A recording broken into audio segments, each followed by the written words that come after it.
Bueno, sí. Mira quién llegó. Songo 21. ¿De dónde vengo? ¿A dónde voy? ¿Y cómo vengo? ¿Cómo estoy? Ojo, be careful, que ya llegué. ¿Y ahora cuándo es? Oiga.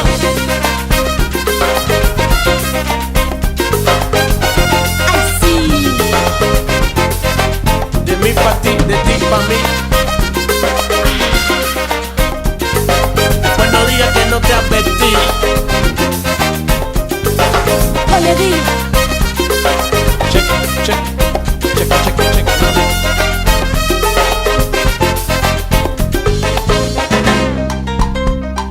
Mano para arriba todo el mundo. Allá vamos. Vamos allá. Como dice. Ya está, somos 21, lo que tenía que llegar. Somos 21, no puede parar. Con este tumba sabroso te voy a pagar. Ajá. Sabrosura y puro saoco. Y vamos, vete loco, esto es lo que toco. Voy poco a poco y si te provoco es porque sé. Y el que sabe, sabe, tengo el candado y la llave. Timba cubana con mucha clave. Así que dale, dale, dale. Allá Lo que vamos. tiene con la salsa. Aceleró, dime qué pasó. Sí, sí, dime qué pasó. Dime qué pasó. Te lo digo yo. Con la esencia del 3 más 2.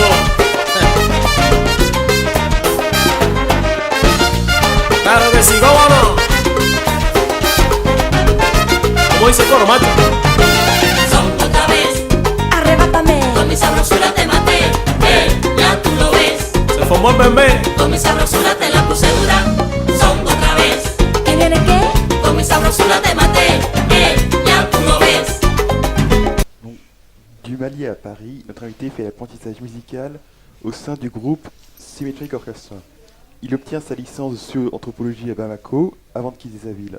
En 2006, il s'installe à Paris et crée son groupe Pedro Koyate et Band, dans lequel il interprète ses propres compositions inspirées de ses origines maliennes.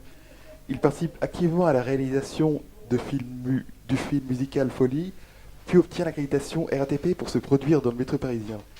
Fervent défenseur de l'art du griot, il présente aux enfants les instruments spécifiques à l'Afrique de l'Ouest. Il partage également la scène en tant que percussionniste avec Arkeishep, puis il enregistre son premier opus intitulé One. Le disque est vendu à plusieurs milliers d'exemplaires. Pedro Koyate, merci d'avoir accepté notre invitation. Merci. Tout d'abord, où êtes-vous né? Je suis né à Bamako, dans la capitale. Voilà. Et que faisaient vos parents? Mon père était publicitaire, c'était un homme de médias. Il était, voilà, pendant la colonisation, déjà la petite main de la radio du Soudan. C'était d'abord la radio avant de devenir la télé, parce que le Mali a eu la télé plus tard, en 1983. Voilà. Donc papa était homme de médias, ma mère était secrétaire de dactylographie, donc je suis un enfant voilà, de griot, quoi. Mon nom est Kouyate. Kouyate veut dire griot. Voilà. Le griot, c'est la personne qui dépose et qui doit aussi être la mémoire de la société. Voilà. Donc on est musicien, chanteur, conteur, médiateur. Voilà. On fait de la médiation. On a besoin de nous tout le temps. On a besoin de nous quand les gens se fâchent. On a besoin de nous quand les gens ne se comprennent plus. On a besoin de nous pour les baptêmes. On a besoin de nous pour les faits sociaux, même les cérémonies les plus tristes. Voilà. Nous sommes le fil conducteur de la société.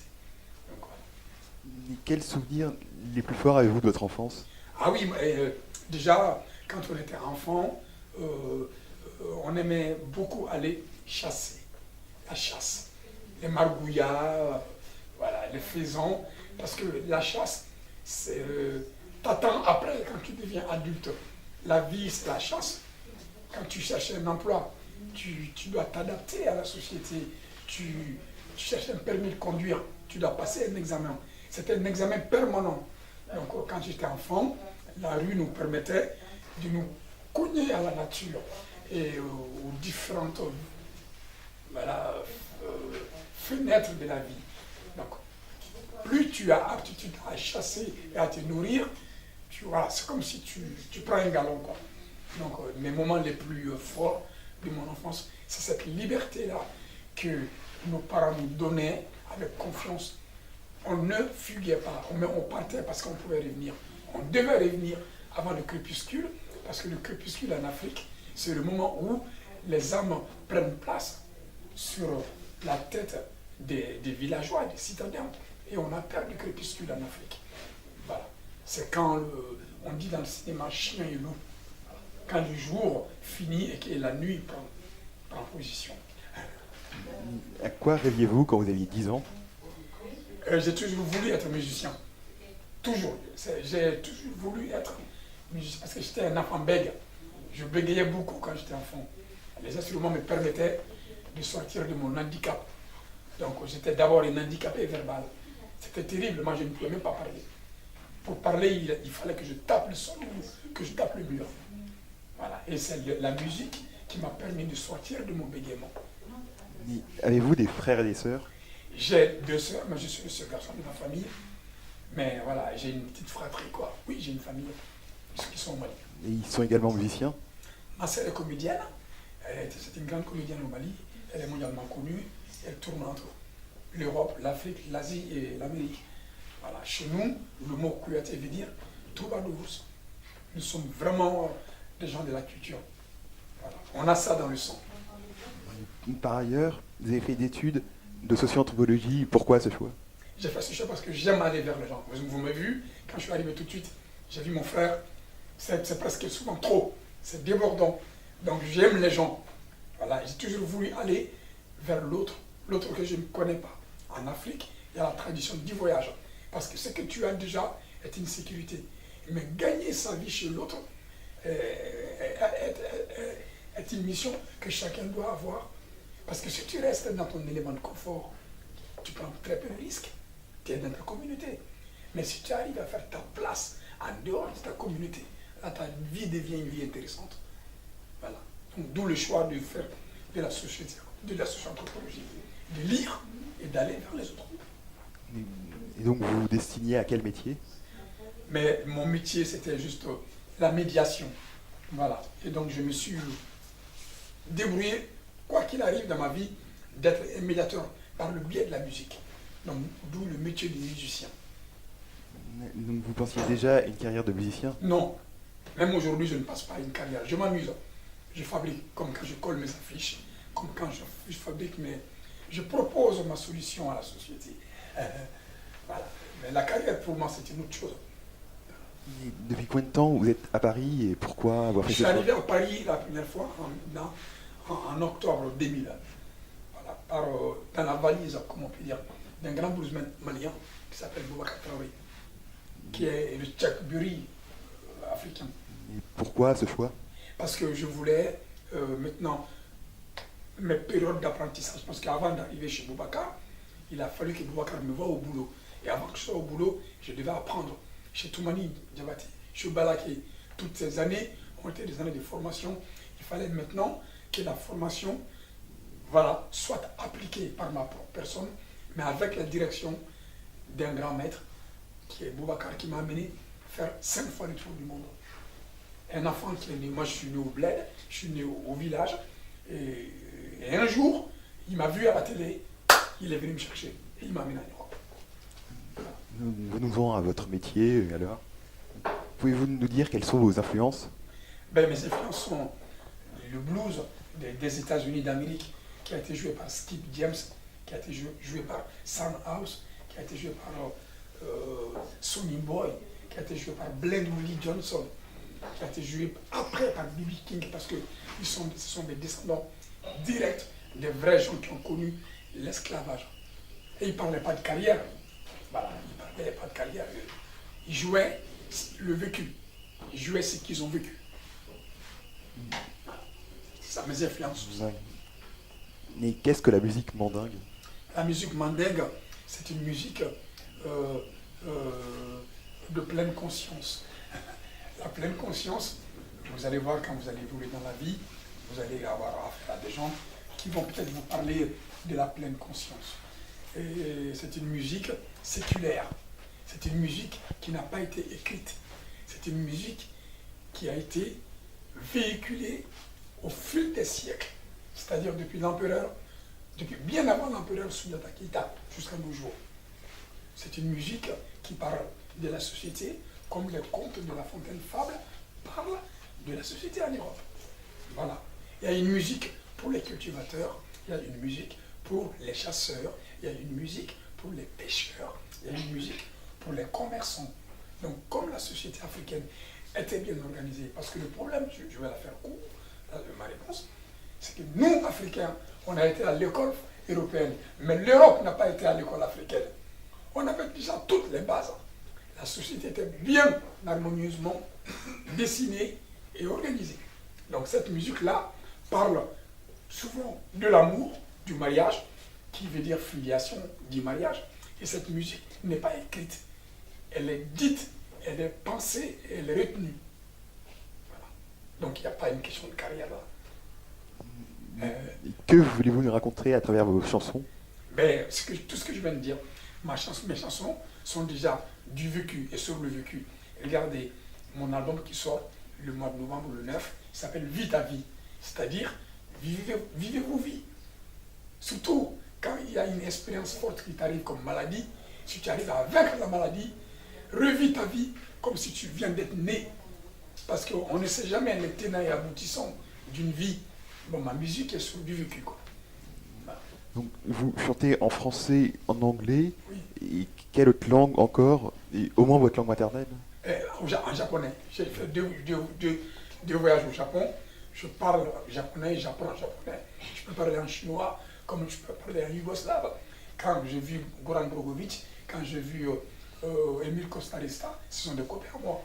J'adore les Serbes, j'adore les pays de l'Est parce qu'on n'est pas culturellement éloignés et on se comprend. Parce que chez nous, il y a le cousinage. Et ça, c'est hyper important. Donc ma musique, elle a beaucoup de visages et beaucoup de langues. Vous utilisez différents instruments, Oui. donc des traditionnels africains aux instruments, disons, internationaux, Oui. piano, guitare, saxo. Qu'apporte ce mélange? Parce que j'aime bien que... Il y a un grand penseur qui disait, si la fin du monde était demain, je planterais un pommier. Voilà, c'est Luther qui disait ça. Il disait, donnez aussi la place aux autres dans votre culture, parce que ta culture n'appartient pas qu'à toi. Donc quand j'invite un saxophoniste, et pourtant j'ai joué avec Archichep, j'invite le saxophoniste français à prendre sa carte malienne. Parce que ma langue, il ne la parle pas. Mais par contre, la musique que je joue, il la sent. Et du coup, il est obligé d'être lui-même. Parce qu'il n'y a pas de mensonge dans la musique. Et pour en revenir au chant, vous avez chanté en Afrique, en France, dans le métro, au Japon. Que diriez-vous des différents accueils que vous avez vécus? Magnifique. Parce que déjà, je suis différent. Mais dès que je me mets à jouer, on ne voit plus ma couleur. On ne voit plus mon visage. On écoute ce que j'envoie comme onde aux gens. Ouais. Et après, les gens s'approchent. Moi, j'ai eu à jouer dans des situations où l'homme qui n'était même pas censé me dire bonjour, venait me dire bonjour. Ma musique, c'est mon passeport. Je n'ai pas besoin d'avoir la nationalité américaine, française. Je l'ai déjà avec mon instrument. Et par ailleurs, vous aviez dit que vous n'étiez pas un musicien africain, mais un musicien tout court. Que voulez-vous dire par là? Et parce que ça peut être réducteur, il faut sortir du placard africain. Moi, j'aime bien les gens qui vont écrire au chef d'État, qui vont écrire au maire, parce que certaines portes sont fermées et resteront fermées. Par contre, si tu décides de changer d'abord ta vie, ta façon de voir les choses, peut-être que l'autre va te comprendre. Il ne faut pas se contenter seulement de ce que tu es, mais ce que tu peux être.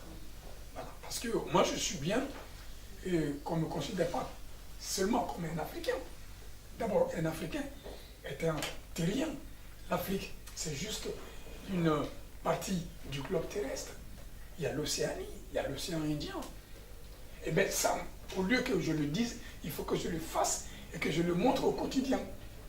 Parce que les discours sont simples. Voilà. Et bien je le suis. Parce que pour moi, je ne suis pas qu'Africain. Et ma musique ne l'est pas aussi. Je viens de l'Afrique, je suis né là-bas, mais j'écoute Chopin, j'écoute Bach, j'écoute les polyphonies slaves. Voilà. Il n'est pas rapport à votre nouvel album intitulé Vis ta vie qui est en vente dans tous les bacs de France et de Navarre. Oui. Donc pourquoi avoir choisi ce titre en forme de recommandation, voire d'injection? Oui, parce que vis ta vie, on n'a qu'une seule vie. Et si tu ne pleures pas, tu ris. Si tu ne ris pas, tu pleures. On passe notre temps soit à pleurer, soit à rire. Et si on accepte cette vie et qu'on l'embrasse, tu vas à plein poumon comme ça, qu'on respire de l'air et qu'on se dise, basta, je veux faire du bien, et bien, ou bien je veux vivre tout simplement. Mais la vie, elle est unique. C'est la seule chose qu'on ne peut pas atteindre ni acheter. C'est magique la vie, mais on n'en a qu'une seule. Et donc ce nouvel album, est-ce qu'il marque une rupture par rapport à vos précédents albums ou c'est le prolongement? C'en est le prolongement? C'est vrai que la suite. Merci pour cette question, elle me plaît beaucoup. Parce que je ne peux pas me transformer. C'est juste la suite. Peut-être que d'autres choses viendront. Je ne sais pas.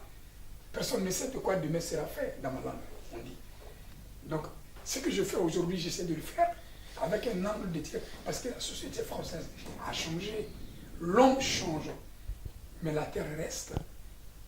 Les étoiles sont toujours là. Voilà. Mais les faits sociaux font que nous changeons.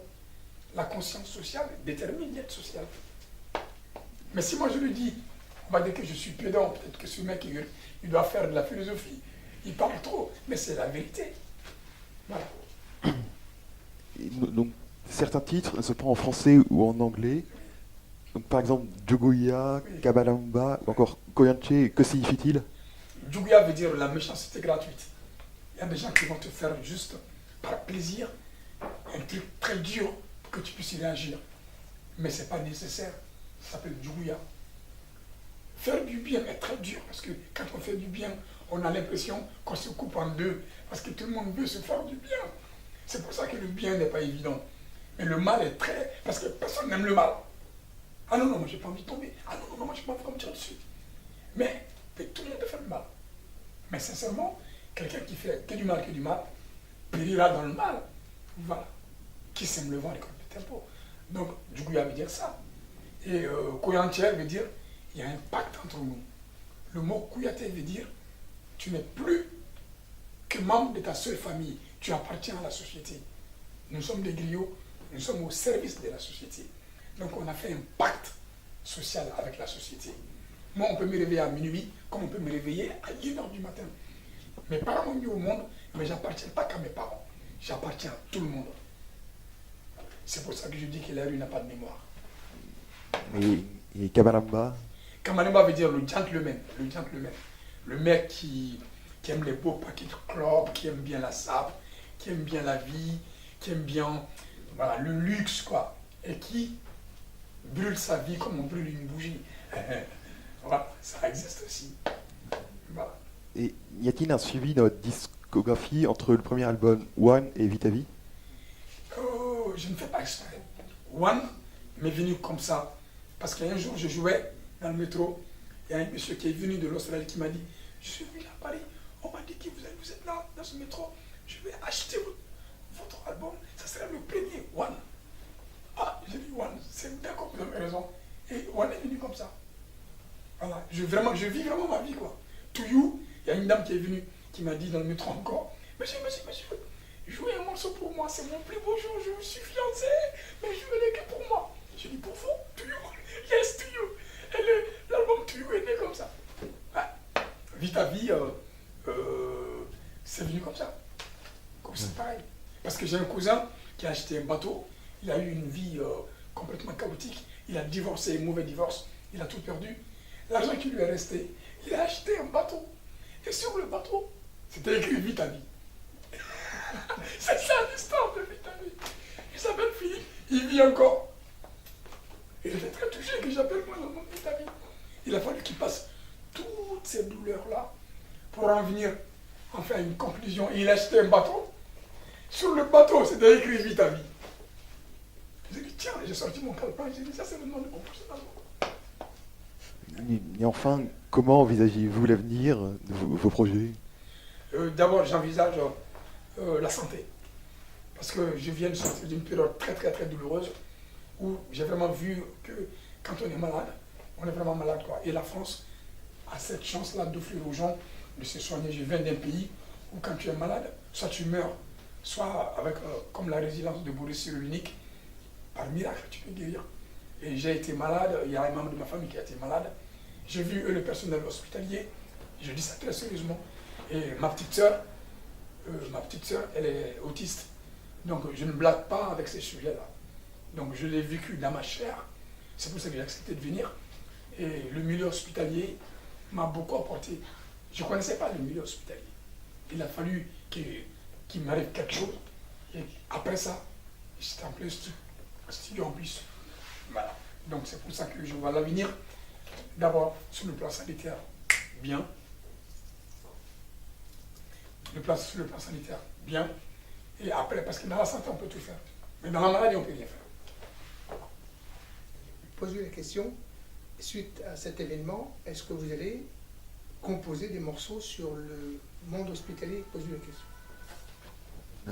Donc suite à cet événement, vous allez composer des morceaux sur le monde hospitalier? Ben absolument, parce que mon projet de 2000, j'en parle là, mais j'ai commencé à en parler dans la presse.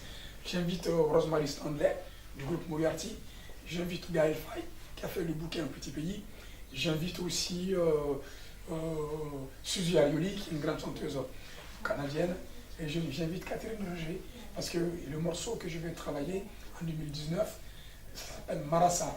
C'est sur le handicap et sur la résurrection et la rédemption. Voilà. Ceux qui ont été donnés pour morts, mais qui ne sont pas morts. Donc je veux parler de ça. Posez la question, quelle est la part de croyance dans sa musique et dans sa vie? Donc, quelle est la part de croyance dans votre musique et dans votre vie? La part de croyance dans ma musique, c'est que je crois que je suis un croyant déjà, mais je ne le dis pas à tout le monde. C'est quand une chanson me vient, ce n'est jamais de façon anodine. Je suis lié, comme nous tous, je suis lié à un fil qui vient de là-haut. Voilà. Et je suis d'une société animiste, mais il y a un truc qui m'arrive souvent. C'est ce qui fait quand je suis en train de jouer, c'est comme si je suis possédé. Donc je crois qu'il y a une part d'inexplicable, de magique. C'est la vie. Voilà. Comme tu peux naître étant jumeau, ou tu peux naître tout seul, ou tu peux naître étant si à moi. Voilà. C'est des choses qu'on ne peut pas contrôler. L'homme peut tout contrôler, sauf ça. C'est pour ça que ma petite sœur, qui est autiste, j'ai décidé que l'année 2019 serait son année pour moi parce qu'elle adore son frère. Elle dit à tout le monde que son frère est musicien. J'aimerais apporter ma petite part, voilà, pour qu'on regarde les gens autrement. Voilà. C'est ça la partie un peu, si on peut dire, croyance et mystique de la vie. Voilà. Donc, merci Pedro Kouyaté de nous avoir éclairé sur votre parcours musical et je vous souhaite un très beau concert le 14 novembre à Paris. Le 10 novembre après. Le 10 novembre. Voilà. L'album sort le 9 novembre dans tous les bacs et de concerts. C'est le 10 novembre et je vous invite, si vous avez 10 personnes à venir, que ce soit des gens qui sont dans des situations de handicap ou pas, chaque concert, ma salle elle est ouverte à tout le monde. Venez prendre votre place. Et merci. Merci. Encore merci et bravo. Merci mon frère. Merci.